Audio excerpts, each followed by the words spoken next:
sometimes we actually have to slow down to go faster. Take a breath, slow down, and you'll get more time back in the future.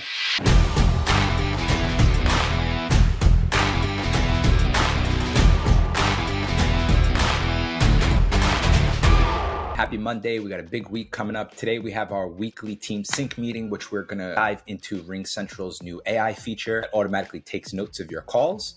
And what we're going to try to do is have those notes that are taken get automatically transferred into our agency Zoom or AMS 360. So that's something we're working on. We want to improve how we answer the phones and make sure that's a little more consistent across the team. So that's another little thing I'm going to touch on. And then for the rest of the week, what Taylor Garcia and I have really been working on is really diving deep into a specific niche we have. So I have a niche in electricians, electrical contractors here in New York specifically that are 5 or more employees. So that is something I'm diving really deep into. I just finished the landing page this weekend, which you can check out on my site, soundharborinsurance.com. Go to the commercial insurance tab, hit the drop down, and you'll see the New York electricians landing page that I created there. Shout out to Chris Langille and the Advisor Evolve team for helping me out with that. And then another way we're going to attack that niche is by cold calling. Old fashioned, but that's what I've learned that worked the best for contractors in the past specifically. So we want to have the landing page. We want to have our custom, supplemental applications that are agency branded to us, have our fact finder together, have any digital marketing drops that we want to send to potential prospects. And then we just want to reach out to them. We just got to execute, right? Like having the fancy supplemental and all that stuff is great. But what I think is the most important is that we just execute, call the list, and start contacting people, because that is where we're going to generate the revenue. So I'm excited to bring you guys some of that this week. All right, our to respond folder. What do we got? I was wondering if you read that email, because I think it's like information for everyone to know. I'm going to just ask them, is there a way we can hop on a video call and they can like log into your screen or something and just do it for you? Because I don't want to be putting a bunch of hours into this, I messaged them back, so you can just archive that email. Premium past due. Yeah, so I would send them that they're on cancellation. So if it's yellow, that means it is past due. Yeah, but when I clicked on pending cancellation, it wasn't there. That's fine. Yeah, if you see it yellow, then I would put it in as cancellation. Okay, so I should add them like in the pipeline, non-pay pipeline also. Okay. Let's just jump into it, because I know we got some limited time. We're going to start, obviously, like we do all of these meetings moving forward, just core values. I won't drag this out. Integrity, self-improvement, radical transparency. Well, I have a personal win. I just end up 2 books that I want to recommend you. The first one is called Think Again. It's a really, really nourishing book. I wanted to touch on is like answering the phones. I need to do a better job. Like I caught myself a couple of times. But I'm thinking a lot about this. Like if you were to like stand in front of Starbucks and like survey people and ask them what they think about insurance agents, you're gonna get crazy responses. You're gonna get they're liars, robbers, cheats. I really just want you to think for like a second, like what do you think they would say about you? Like that's kind of how I want you to think about it. So if you answer the phone and I'm like, Shawn, Sound Harbor, like that is not separating myself from the pack, right? Like, so we want to make sure we don't sound average. So we have to have like the passion and energy come across on the phone. Because at the end of the day, they can't see us. They can only hear us because everything we do is virtual. I mean, it doesn't have to be super complicated, figure out what works best for you. But for me, it's just, hey, this is Shawn with Sound Harbor. How can I help you today? Like just simple, upbeat tone. Yep. The energy comes through on the phone. Sounds very simple, but just be focused on that, Yeah, so in the book, he's got a good outline on it. There's like a whole chapter like dedicated to it. I literally copied it no joke, right out of the book. You have the same exact folders, the same exact. I literally went to Gmail. So I think he might have 1 or 2 extra emails. The way I set mine up is I have Shawn exclamation point email, which is basically like any big ticket client, whatever, 25K in revenue or higher. They're asking for me. Drag and drop it in that folder and shoot me a message, let me know about it ASAP. Then there's like the to respond folder. And that is something, maybe it's like early in the morning and I see an email. I'm like, oh, Daniela can do that. So I just drag and drop it into to respond. And so this way you're still filing though. Like you're still moving it no. Or she will go and... She does it. But if I have a little extra time and it's early in the morning, I'm like, oh, I'll go in there and try to sort it for her to make it a little easier. Then we have the to respond. So she can go in there and label it to respond and it just gets it out of the main folder. Got it. Then there's the review label. Every day when we have our daily sync call in the morning, with a quick 15-minute call, if there's anything in that review label, she lets me know, hey, Shawn, I got this email from Amwins and I have no clue what to do with it. Got And then it. that's either going to be an opportunity to create like an SOP around that specific topic, or I'll say, oh, just put it in my folder because it's super complicated and we'll get to it another day. You know what I mean? Do you have an SOP for emails that you use that kind of Yeah. outlines that you built? Yeah, Okay. yeah. I built one. I put like so for me it's gonna be a lot different because it's Gmail based, but like I got on here like understanding the labels. So that's Okay. like one video. How to apply the labels in Gmail specifically. That's another label. I mean another video I did. I did a role play video. So I did like a call with my assistant, showed her exactly how to manage the email, and I saved that recording as like a training. And then I did one last video on like how to respond to the most common emails. A referral from one of our referral partners. Hey, that's a high priority. Make sure you let Ryan know or me know, And depending she on. still responds as, hey, this is Daniela, Shawn's got assistant. I I got this got before he did. Yeah. she Yeah. still doesn't respond on your behalf at this point yet. No, she does. But Yeah, she doesn't she's. respond just as you. I know on Dan, I was Oh listening. no, no, no, no, no. And funny enough, no one's cared. Initially, I was kind of like, ooh, like that might come off weird, and literally no one cares. No Yeah. one said I mean, they anything. just want their stuff faster. Yeah, That's realistically what everybody just wants. honestly, the response is usually just a little better. Oh, hey, Danielle, what's going on? Thanks for getting back to me so quick. You know what I mean? So it's pretty funny. All right, so we just got off the call with Vadim. I actually had someone else just text me about how to manage their inbox. This basically the same question that Vadim asked. So what I'm going to do is create a quick video right here for you that just goes over how I manage my inbox, what works best for me. If you haven't read the book, Buy Back Your Time, go get it. Go to chapter 6. I think it's like page 111 when I looked it up. And it gives you the whole breakdown and the whole email GPS system on how to manage your inbox. I basically copied that 99% of the way, tweaked a small couple of things, and then I deep dove into a bunch of videos that he came out about how to manage your inbox. So here's a quick short video for you on how to do that. So in my inbox, you'll see here, I use Gmail. Here are the labels I use. You can use Outlook. You can use Superhuman. You can use whatever service you want. It doesn't matter. Labels. So I have it broken down here on the left side. You'll see I have Shawn exclamation point. This is really any email that comes in that requires my attention specifically. Let's say it's a huge client of mine and they want to talk about getting another policy, or they want to pick my brain about, something with the renewal coming up. That's going to get drag and dropped into the Shawn exclamation point folder. That means I need to get back to it by the end of the day today. Okay. The to respond label, this basically, you can grab an email from the primary inbox. And this is what I do. So I'm sorry, this is what Daniela does. She would go in my inbox and drag and drop it into the appropriate label, or you would just right click it, label as, and pick whatever label is associated to that email.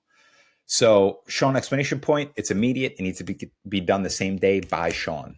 Okay. So I'm checking the Shawn inbox probably twice a day. The to respond label is basically going to be, let's say it's something Daniela can do. She knows how to process it. She's my EA. She knows how to do the policy change or whatever it is. She would put it in to respond, and she knows she's responsible for everything in that inbox. What's cool about this inbox is if it's early in the morning, I have some extra time, and I see, oh, look, this person is requesting some information, I can label this as to respond because I know it's something Daniela can handle. And then from there, what I can do is you can even add a draft in here and say something like this. I could be like, hey, Daniela, please get back to Ben regarding the updated E&O policy, which is in the Sound Harbor portal. And now Daniela knows when she goes in, now you can see here, it's in the to respond label.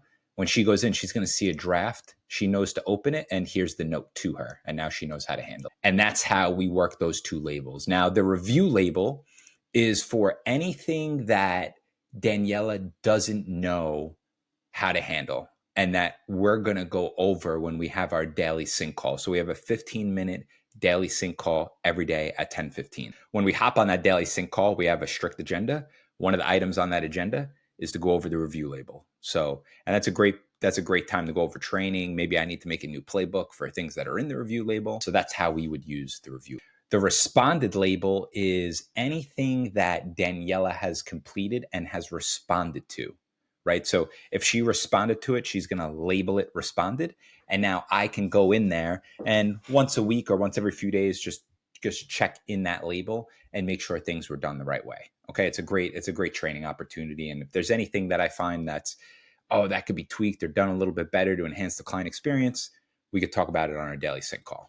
The waiting on folder is basically a folder where if anybody is waiting on information from somebody else, let's say we're waiting to get an alarm certificate from one of our homeowners clients to send to underwriting, we would move that into the waiting on label. Receipts and financials, pretty self-explanatory. Anything that's an invoice, payment acknowledgement, these two things that are actually in my inbox now, I would label those as receipts and financials. And then newsletter sounds exactly what you think it is. Any carrier information, happy Thanksgiving, all that crap. What I do is I filter those, automatically get labeled as newsletter when they come in. So that's the other big thing. The first thing before you delegate the email inbox is figure out what things you can filter. It takes some time. Yes, it's very annoying, but figure out what you can automatically filter. Like for instance, even these IPFS acknowledgements that come in and just let you know, hey, the daily report was done. You could filter that to go automatically into receipts and financials. Okay, this way she doesn't have to delegate it herself every time it comes in. And that's the main system. The one thing I would say that you don't want to drop the ball on is the daily sync meeting. Without the daily sync meeting, this does not work. I'm going to tell you right now. It took Danielle and I probably a good 2 months to get in a good rhythm of how to handle the inbox. And what I think would make it much easier moving forward, and I actually created it, is the playbook on how to manage your emails. Okay. So put together a playbook, exactly what I just did in this video, how to handle the labels, what the agenda is for the day sync meeting. What are the 10 most common emails that come in and how do you handle them? Like those types of things you want to put in the playbook. This way, when your EA comes on board or whoever you delegate this responsibility to in your office, they know how to handle it and it won't take you 2 months to figure it out. It should take a couple of weeks. So I hope this helped. Any questions, let me know. What's going on? Why don't you tell me a little bit about what troubles you're having? I'll see if I can help you out. So I need general liability insurance Okay. For my company. Do you have insurance in place now, or is this your first time getting a policy? General liability, it's the first time. First time. Okay. And how many employees do you have in the field? Do you have any, or is it just your... No employee. No, it's just me. So it's a fiber optic installation job. So we're not connected with the businesses or houses. We're just building the new system. So. And what state are you mainly going to work in? Now I'm in Texas. Your only job is to splice the fiber optics, and then you're giving it back to who once that's done?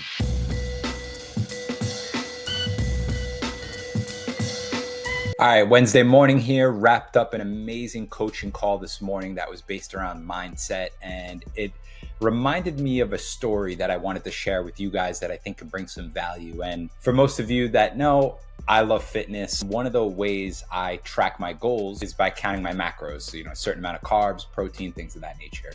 So one of the things I have to do to track that properly and stay on plan is to meal prep, right? Every couple of days, I make a big batch of oatmeal and I have these glass containers and I put all of the oatmeal in each container separately. I put raisin, syrup in each one, and cinnamon. And then I tidy that all up, put it in the fridge, and it's good to go for the next few days. So what happened in this scenario was I was rushing in the morning, just had a lot of things going on. I was trying to get the kids ready for school, was thinking about some of the meetings I had later in the day. I picked up the oatmeal, I turned, slipped right out of my hand, smashed on the floor, glass everywhere, oatmeal everywhere, syrup everywhere. It was a disaster. But the moral of that story is sometimes we actually have to slow down to go faster. Think about all the time that just wasted because I was rushing and I was hustling and I was trying to get too many different things done at the same time. And I just think there's a valuable lesson there, right? Like if I actually just slowed down in that moment, I would have gained a lot of time back, right? So now I had to clean oatmeal up off the floor, glass off the floor, syrup off the floor. It was a disaster. And I probably wasted 20 minutes just cleaning all that stuff up. Kids were crying. They couldn't walk on the floor. It was a disaster, right? So moral of the story, take a breath, slow down, and you'll get more time back in the future. All right, so I just wrapped up a call with that telecommunications company, which is more of a new venture. They're acting as a subcontractor, and a general contractor is going to be hiring them to do a job. So whenever this happens, generally, the general contractor is going to ask the sub for a certificate of liability insurance. So this prospect that reached out to me via referral, basically hurrying to get a certificate because they want to be able to get on the job site and get paid for a job. The problem is when I first spoke to this guy, and I left it off the call for privacy reasons, but when I first spoke to this guy, one of the first things he said to me is, oh, I already have 3 different agents working on this. And 99.999% of the time, I'm going to respond to that in a way of not just shooing the prospect away, but more of just educating the prospect and letting them know, hey, if you already have 3 other agents or brokers working on this, there is no need to reach out to another person. You've probably already blanketed the market. Anywhere I try to go, I'm going to be blocked because this is most likely going to be an ENS account. So there's no need for me to waste time, my time, your time, underwriters' time, and company resources trying to put together applications and email underwriters and negotiate and all that stuff. So I actually advise them to don't use me. Use the other 3 people you already called and talked to and worked up applications with. And, you know, if you have issues after all that and no one gets back to you, let me know. So that's basically what I laid out to the insured. And funny thing is when I said that, his tune kind of changed a bit and he straight up told me, hey, funny enough, I reached out to these 3 people. No one's gotten back to me with a quote. It's been about a week. People tell me they're going to call me the next day and I don't hear from them. And I don't want to work with somebody like that. I want to work with someone who says, hey, I'm going to get back to you by the end of the day with an update. And they update me. So I told them, hey, in that event, I'm just letting you know I need to get a signed change of broker form signed. This way, when I approach the market, we're just not instantly blocked everywhere. And it just makes the whole process more efficient. So I told him if he's willing to do that, then I'm willing to work with him and work together to try to find him a solution. And he was 100% on board. And now we have begun the process of quoting. So typically not a type of account I would normally write, but it is kind of in the construction space. It's fiber optic splicing, which kind of falls into the telecommunications, electrical space. I do a lot in the electrical space and I do a lot of ENS for construction companies. So I have the resources, I have the carriers, I have the apps already. So I was willing to take a stab at this one and see what we can do. I went through this whole thing of like time and energy audit, and Cruz told me, like I was writing down every 15 minutes kind of what I was doing to audit my time. And Michael Cruz told me like, oh, you should look into this software because it kind of like tracks your computer and it tells you which pieces of software you're spending the most time on. And when I looked at it and I saw email number 1, and it was like it was like hours a day. And I was just like, oh my God, that was like the biggest eye opener. Yeah. You know, and then figuring out how to delegate that or pass it to someone else who can help assist that, which will make the customer process much better. It'll make everything more efficient. So I couldn't agree with you more on that.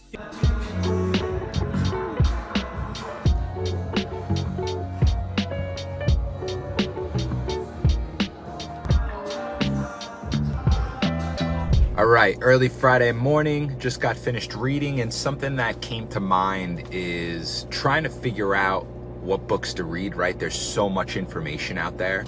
And I just kind of wanted to share something that that works for me that I wanted to share with you guys. And that's trying to pick a book to read for something that you're working on specifically, right? So for instance, if you're the owner of a company or you're managing a team, you might want to focus on reading books around leadership. I think the issue is there's so much information out there now that we're constantly going back and forth, and I'm completely guilty of this. I would read a book on leadership, then halfway through that book I'd stop and I'd start reading a book on mental toughness, and then I'd stop and then I'd start reading a book on something completely different. So I think it's important if you have an idea of what you want to work on. So like, for example, my main thing right now, it's a big focus. I need to improve and continue to enhance and work on my leadership. So I'm reading books around communication, around leadership. So a lot of books written by John Maxwell, right? The 16 Laws of Communication, Good to Great from Jim Collins, like books like that.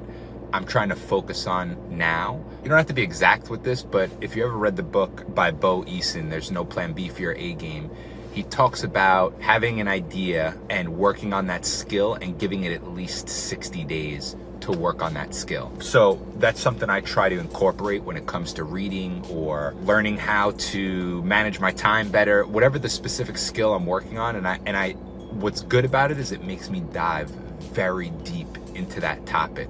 I might reread the book a couple of times. I might read the book, then YouTube that same topic with the author to see if he has any videos on it multiple times. So these are just some of the things that I do that work for me that I wanted to share with you.